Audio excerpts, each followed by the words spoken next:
Hey there, everybody. Thanks for joining me for another one-man review. Today we'll be taking a look at the second volume of one of my favorite comics of all time. This is Shin-ichi Sakamoto's The Climber, something I read in online scanlation many, many years ago and have been waiting and waiting and waiting for an English language print translation to come out. It's finally happening. Been hyping this up. If you've watched the channel, at all, you've probably heard me talk about this before. Maybe you've seen my review of Volume 1. A lot of people that saw my review of Volume 1 and went out and bought it reached out and said, hey, this is a cool book, but I don't get why you're saying this is like one of the greatest comics of all time.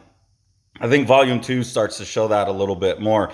But my thesis for why this is one of the greatest comics of all time is because it just keeps getting better and better. And I think thematically, that's what makes it such a rich book, is this is the book that Shin-ichi Sakamoto becomes a master comic artist in, probably by the end of Volume 3. I don't know how many volumes they're going to be in these big collections, but he really hits that like true master level where he's really got his own voice established.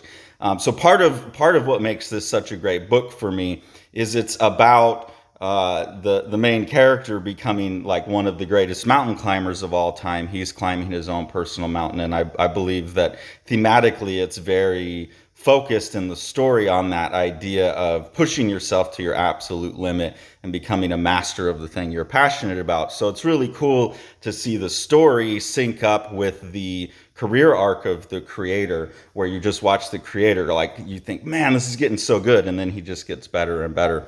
So that's part of it, is like when I read it, I was able to read it online, and I read it all in a day or two, and consuming it in that format really allowed that to play out right in front of my eyes. Where I get it, if people are buying Volume 1 and they're like, yeah, this is like a pretty good sports manga, but not the greatest, you might not see it.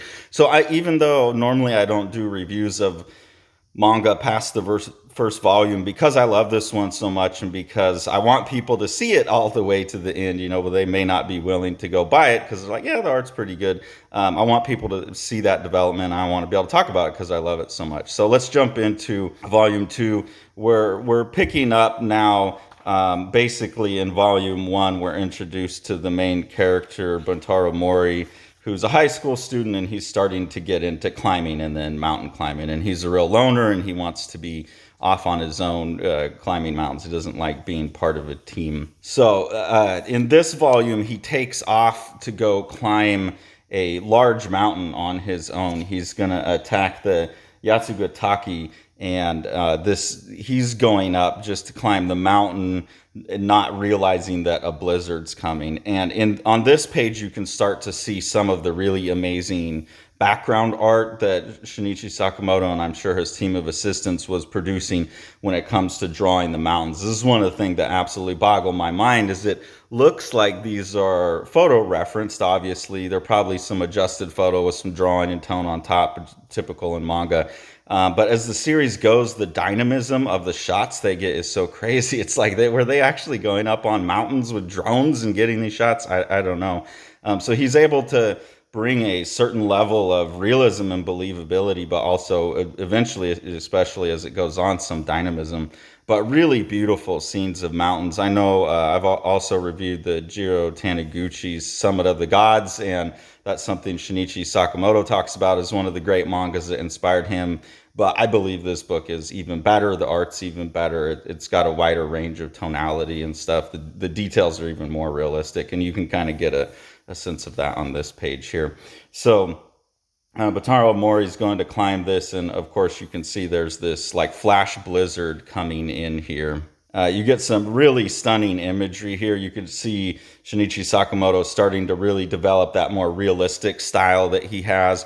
At this point, he's still working totally analog as well. These are all done with brush and ink, and the backgrounds are all there. There's none of the digital stuff that some people complain about with Innocent. And I get it, especially with #DR.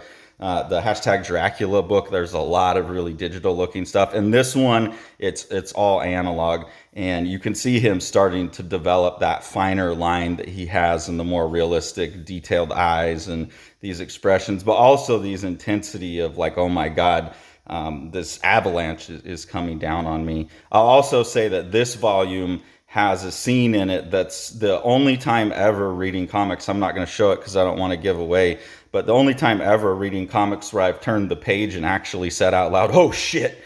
So there's some really intense, beautiful moments where you're seeing the brutality of being up out in nature on a mountain. One of the kind of tropes that Shin-ichi Sakamoto comes back to visually throughout the book is this kind of Caspar David Friedrich images of the sublime, where you have a character at the top of the mountain with their back turned looking out at this huge expanse. And of course, those just keep getting bigger and bigger and bigger as Buntaro Mori gets further and further away from civilization and climbs larger and larger mountains. As he becomes more and more of a master of his craft, he further separates himself from the pack and has that bit of like sublime loneliness. And you see that here now. He's obviously made it through this avalanche, this blizzard, and made it to the top. Sorry for the spoiler alerts, but he's up here and he's able to see like the expanse of the city. And I really resonate with this because like when you get up out and you see the city, I don't know, a lot of people say it's beautiful, but for me, this always just looks like this big red wound, cancer on the earth. And you get the sense of like, this guy is a real outsider. This is a guy who really wants to go into himself and achieve something great for himself. And the series just keeps chasing that. So at this point, a rescue team has been sent out to rescue Buntaro Mori. And when they finally find him, he's actually, the way he's gotten out of the hypothermia is he just keeps climbing. He just keeps going up, moving his blood, and then getting past the pressure where the cold air is being pushed down the most, I think is what's going on. And the two rescue climbers are coming up to find him, and they're like, what is he doing? He's like going up even further. And I think this bit of dialogue here sums up some of the thematic stuff I'm talking about. This character here says, maybe you can't understand it, but not everyone wants to be a part of human society. The world down there is suffocating. A lot of people want nothing more than to flee from human contact. We might never reach that kid. So really like showing that loner outsider, someone who's very intensely self-driven and doesn't need anyone outside, finds that almost limiting to their abilities, which for someone to become a master of the craft like Shin-ichi Sakamoto and as productive as a manga artist, that must be what it's like. I mean, you really must have to remove yourself from most human activity and just be an artist. Another just really beautiful scene. Obviously, as you get up into really climbing on these icy peaks, there's going to be a lot of really high drama with people falling, lives at risk, and things like that. And you can see some of these beautiful compositions here. There's obviously a ton more going on in here with these other characters, their histories as climbers and things like that, that make all these scenes even more intense and more compelling. One of the guys had a partner fall before that's in this scene, and he's kind of back in the same situation again. So the character work in this is always amazing. And if you've watched my volume 1 review and you saw the art in there, or you went out and bought it, again, you can start to see where Shin-ichi Sakamoto is pushing outside of that normal kind of sports manga look that he starts with and developing something much more masterful and much more unique. Something I appreciate about Shin-ichi Sakamoto's work is that he never shies away from like really painfully vicious stuff. Innocent is full of that, but it's never for just the sake of gore. In this one, we see now he's been climbing without gloves, and he's almost at the top of the mountain, and frostbite's kicking in, and just the rendering on his fingers swelling up here is so painful to look at. So just some more examples of how much more masterful the art gets as it's going.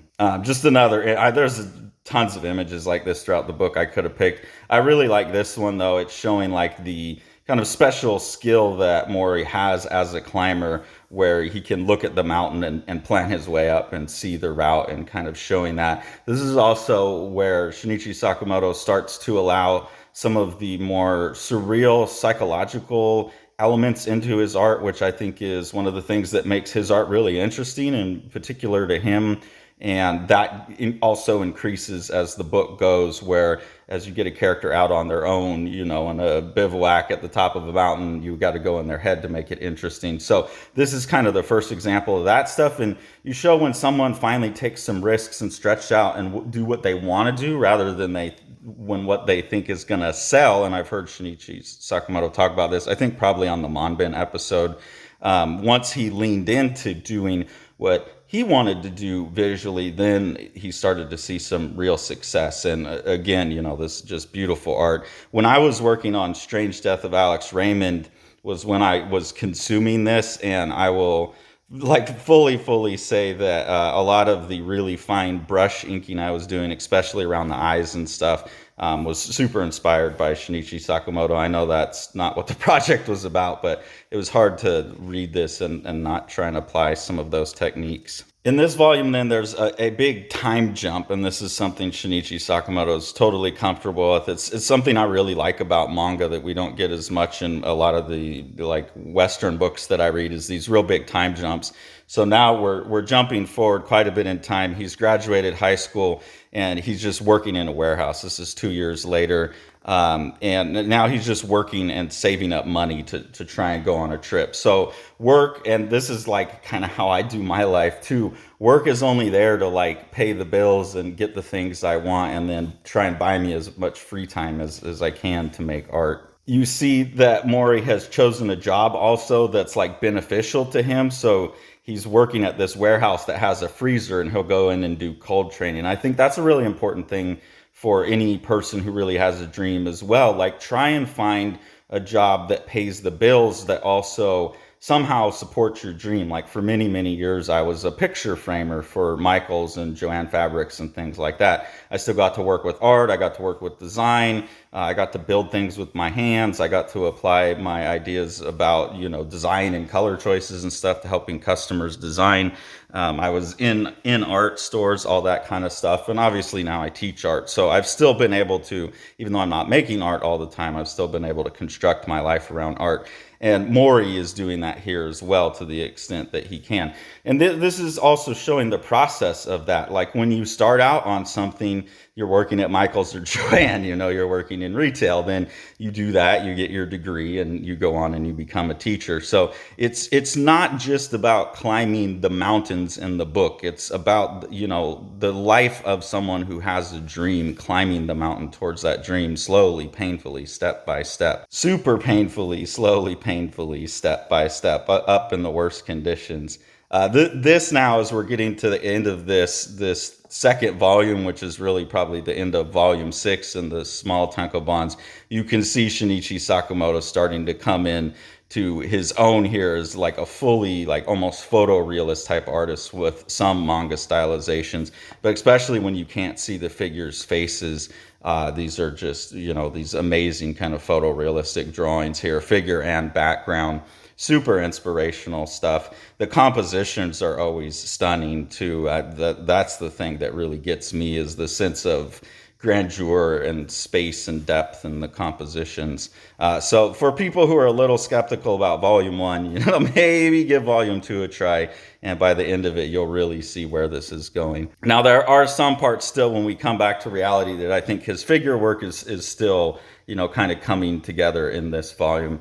But down in the real world, Mori's starting to make a connection with, I believe this is the daughter of his boss. She's starting to make a connection with him. So he's starting to have human connections that are pulling him away from the mountain. And that's going to come into play later in the book in really amazing, heartfelt, painful ways. Another bit of writing here that I think really just sums up the bravery of taking on something like a lifelong project in creativity. He's saying, the life I've chosen must appear risky and without a future to other people. I don't feel it the least bit afraid. When you have something that you're that passionate about and you can't just help, I can't with art, I have to do it or I go crazy. You should be afraid, you should be afraid of getting into a life in the arts, but it's hard to be afraid. I just have to do it. And so I really relate to that. And here you can start to see what I'm talking about, where instead of just getting a side shot of a mountain, the imagery starts to get really, really dynamic with really big foreshortening, that kind of like really exaggerated foreshortening that you get in manga, but then with these backgrounds applied to it. And when they look so photorealistic, you're like, are they actually, his assistants actually going out and like climbing mountains and taking pictures of this stuff? Or they just have like really good Google image search or what? It's really astonishing as the book goes on. By the end of this book, Mori has become obsessed with climbing K2, and I think it's the south face of K2. Like at this point, at least in the chronology of the story, this is like one of the last major faces that's so dangerous it's never been solo climbed. And he's thinking about this and wants to do it. Here you get a sense also of like how the faces are going, again moving further and further away from the standard manga stylization to the more realistic approach that you see in Shinichi's more recent work like Innocent and #Dracula. So this is starting to build up now to the east face of K2, an untouched wall of ice, and Mori's desire to solo climb that. Of course, with the K2, that's not something people just go solo climb. Usually, it's something that's done in a team because even getting out there is difficult and all the supplies and stuff. So he's also being courted by a team that's going to try and climb the east face of K2, and you can see that like really individualistic person kind of rubbing and grating against the idea of having to be part of a team climb, which is interesting as well. Here's another page that starts to show some of the more experimental stuff Shin-ichi Sakamoto is starting to do. This must have had some kind of computer thing going on in it, even though I know this is all mostly analog. But starting to just do some more of these psychedelic things, play with morphing numbers and whatnot. I'm curious how much of that's in the original as is. That's interesting. And towards the end of this volume, there's more where like women are starting to like find themselves attracted to Mori and insert themselves into his life. And you can see here that he's having a hard time with that. Like his human desires are there, and so he's being drawn into it. But there's also the part of him that just really wants to be on the mountain. Here, he's not actually on the mountain. This is one of those kind of like psychedelic, metaphoric, surrealist images here where he's frozen. He feels like he's stuck up on the side of the mountain because he doesn't know how to deal with the woman in his life. And you start to see in this some of the development of Shin-ichi Sakamoto's more like approach to beauty, the beautiful hair and the beautiful clothes and stuff that he draws in his later work as well. Another thing that I find really cool about Shin-ichi Sakamoto is he's obviously consumed like the entire history of manga and like all of the different stylistic approaches, and it's similar to how I think about style, where style is kind of a symbol. He will switch up his styles or kind of combine other flavors with his natural style. So here you get much more like a Fist of the North Star type of, with the spiky Dragon Ball Z hair rendering, and that's just showing a mood. Like he's going up carrying the 100 pounds or whatever as a porter up the mountain. And here you see he's taking on that Fist of the North Star. He's got his power crackling. And that happens a number of times throughout a lot of different Shin-ichi Sakamoto books. He'll flip into a different style to kind of make you understand what's going on in the character's head. So this volume starts to be full of those kind of psychological experiments where he's getting that across through the artwork, and that continues to ramp up throughout the series. And another page that's just one of these really kind of beautiful images, again with like the hair all over the place. Another look at the much more realistic rendering and kind of facial structures and eyes that are going on. It was by this time in the book with the eyes and the lips when I was first reading it online that it was like, oh my God, I got to try drawing like this. So this is the end of the second volume where he's kind of left struggling with this. He's still thinking about K2. Was he going to go on the team or not? Is he going to wind up staying and having a relationship? All of those kinds of things are really interesting. The things that a creator, the offers and the kind of temptations someone who's trying to achieve glory is going to have to either figure out how to integrate in their life while they still achieve glory, or figure out, that they're just going to have to cut those things out of their life. So some really intense, just like character-driven storytelling as well, combined with this very, very beautiful art. So this, I think, is a much, much better kind of argument for why I love this book so much. Anyone who got volume 1 and was a little hesitant please, please, please go get volume 2. And then when volume 3 comes out, I'll do a video on it. Yeah, see, this is, he's going into like the Fist of the North Star kind of thing here. As volume 3 comes out, I'll do another video, and just keep following along, and you all will see like he just keeps getting better and better. And that theme, just to me as an artist, speaks to me so deeply. So I think anyone who's a creative by the end of this anyone who's made any sacrifices for their art and their creativity will feel a connection to this book by the time it's done, I would imagine. So please go get a copy of this. It really is probably one of my top 3 books of all time. I don't know, maybe by the time I get to the end of rereading it, I'll have changed my opinion, but so far I still hold it's one of my top 3-ish comics of all time.